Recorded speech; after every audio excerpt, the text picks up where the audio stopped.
So, are you thinking about moving to Oahu and wondering what living in Kailua is like? Or do you already live here and need more specific info? We're about to give you the good and the bad of living in Kailua. Aloha, I am Jill Ward, and welcome to another episode of Aloha Oahu, where we talk about Oahu living. Aloha Oahu is going to be the show that's going to help answer any of your questions.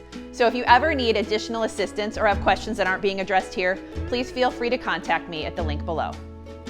During this episode, we're going to give you some of the great things about living in Kailua, Oahu, and some of the not great things. So living here definitely has its pros and cons, but doesn't every place?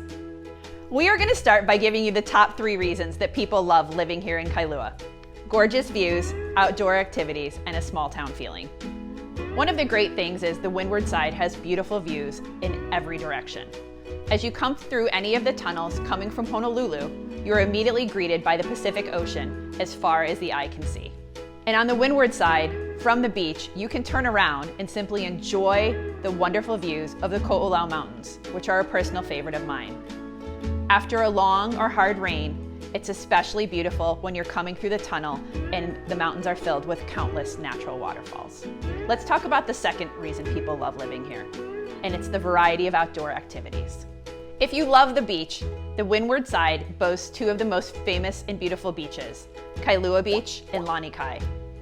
Kailua Beach's long protected beach is a beach lover's paradise, ideal for windsurfing, kayaking, paddling, or just relaxing on the beach. However, if boating is more your thing, then head out to Kaneohe Bay. This protected bay offers plenty of room for boating, kayaking, or just relaxing on the sandbar. And finally, the windward side also boasts a lot of hikes for many skill levels, many of which are in Kaneohe. The third reason is the fact that Kailua really does still have a small town feeling. If you get a chance to walk through Kailua town, you are going to be able to see how much we love small businesses. There are a lot of shopping and dining options available, as well as cute boutiques with a lot of aloha wear and merchandise. When Target first came to town, it caused a community uproar, but that is an example of one of the few large mainland stores that we have here in Kailua, but we really do try to keep it local. So while we're used to seeing a lot of tourists here in Kailua, Kaneohe is a bit different. It tends to be more residential, less touristy, and is filled with a wide variety of local favorites. There are plenty of local businesses here and resources that you can fill most of your needs without having to go over the mountains into Honolulu or another area of the island. So we've had a chance to discuss some of the pros, but let's also discuss some of the cons about living here. Because while everything seems pretty darn close to perfect, and it is close, there are a few cons you might want to consider. Some of those cons are going to include the cost of living, traffic, and limited access to certain goods and services.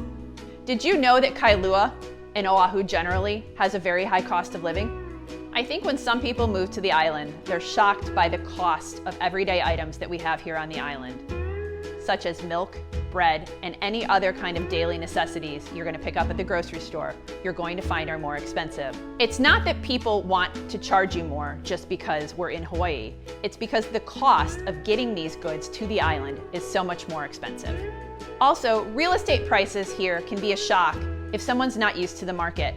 I often have to explain to people that what you can get in North Carolina is not what you're going to be able to get in Hawaii. And many other necessities, such as gas, cost more here than on the mainland. And you have to keep in mind, you're in your car a lot and you're having to drive across the mountains, so that cost of gas really adds up. So if you're able to deal with the higher cost of living and you understand all of those elements, then maybe you won't mind all of the traffic that we have here on the island. The windward side of Oahu is a relatively small area and can get congested, especially if there's an accident on one of our main roads.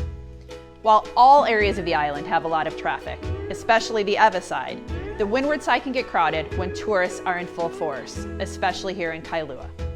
And mileage doesn't mean a lot on Oahu sometimes.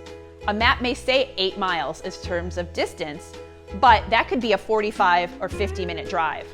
It all depends. Now, one thing you may need to be prepared for is that you may have to drive a long way if you want that one thing at a certain store. Costco is one of the big ones that come to mind. There are 4 on the island, but none on this side. If you're used to a lot of the big box stores that you can find on the mainland, we don't have a lot of them here. But honestly, it's not a big deal in the long run.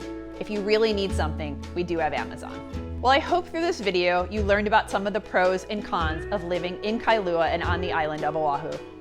If you should have any additional questions about Kailua, Kaneohe, or anywhere else, please don't hesitate to reach out and ask. And if you like this video and you'd like more information about Kailua or the island of Oahu, please feel free to reach out and ask, or if you'd like automatic notifications of the videos coming out, please hit subscribe. Thank you for watching another episode of Aloha Oahu. I'm Jill Ward with Century 21 Island Homes. Thanks for watching. Aloha.